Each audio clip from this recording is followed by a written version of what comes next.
जटाटवी गलज्जलप्रवाहपावितस्थले गलेवलम्ब्य लम्बितां भुजङ्गतुङ्गमालिकां डमड्डमड्डमड्डमन्निनादवड्डमर्वयं चकारचण्डताण्डवं तनोतु नः शिवः शिवं। जटाकटाह सम्भ्रमभ्रमन्निलिम्प निर्झरी विलोलवीचिवल्लरी विराजमानमूर्धनि धगद्धगद्धगज्ज्वलल्ललाटपट्टपावके किशोरचन्द्रशेखरे रतिप्रतिक्षणं मम धराधरेन्द्रनन्दिनी विलासबन्धुबन्धुर स्फुरद्दिगन्तसन्तति प्रमोदमानमानसे कृपाकटाक्षधोरणी निरुद्ध दुर्धरापदे क्वचिद्दिगम्बरे मनोविनोदमेतु वस्तुनि जटाभुजङ्गपिङ्गळस्फुरत्फणामणिप्रभाकदम्ब कुङ्कुमद्रव प्रलिप्तदिग्वधूमुखे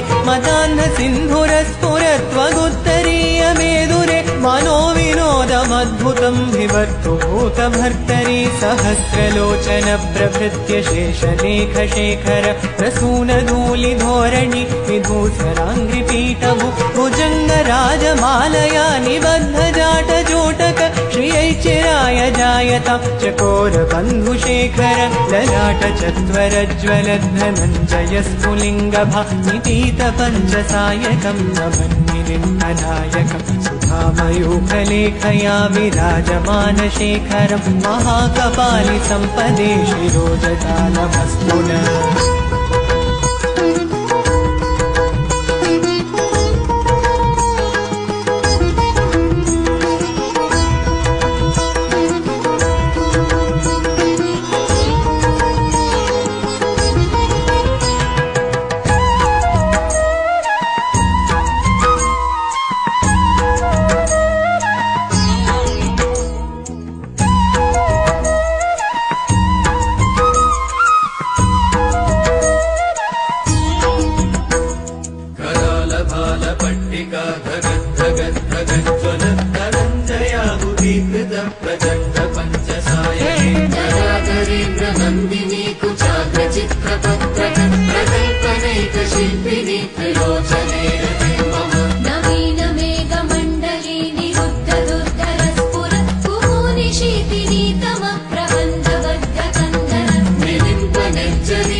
स्मरान्तकं पुरान्तकं भवान्तकं मकान्तकं गजान्तकान्तकान्तकं तमन्तकान्तकं भजे जयत्वदभ्रविभ्रमभ्रमद्भुतङ्गमश्वस विनिर्गमन्क्रमस्फुरत्करालभालहव्यवन् धिमिद्धिमिद्धिमिध्वरन् मृदङ्गतुङ्गमङ्गल ध्वनिक्रम प्रवर्तित प्रचण्डताण्डव शिव दृशद्विचक्रतल्पयोर्भुजङ्गमौक्तिकस्रजं गरिष्ठरत्नलोष्टयो सुहृद्विपक्षपक्षयो तृणारविन्दचक्षुषो प्रजामही महेन्द्रयो समप्रवृत्तिक कदा सदा शिवं भजाम्यहम्। कदा निलिम्पनिर्जरी निकुञ्जकोटरे वसन् विमुक्तदुर्मतिः सदा शिरस्थमञ्जलिं वहन् निलोललोललोचनोललामपाललग्नक शिवेति मन्त्रमुच्चरन् कदा सुखी भवाम्यहम्। इमं हि नित्यमेव मुक्तमुत्तमोत्तमं स्तवं पठन् स्मरन् भ्रुवन्नरो विशुद्धिमेति सन्ततं हरे गुरौ सुभक्तिमाशुया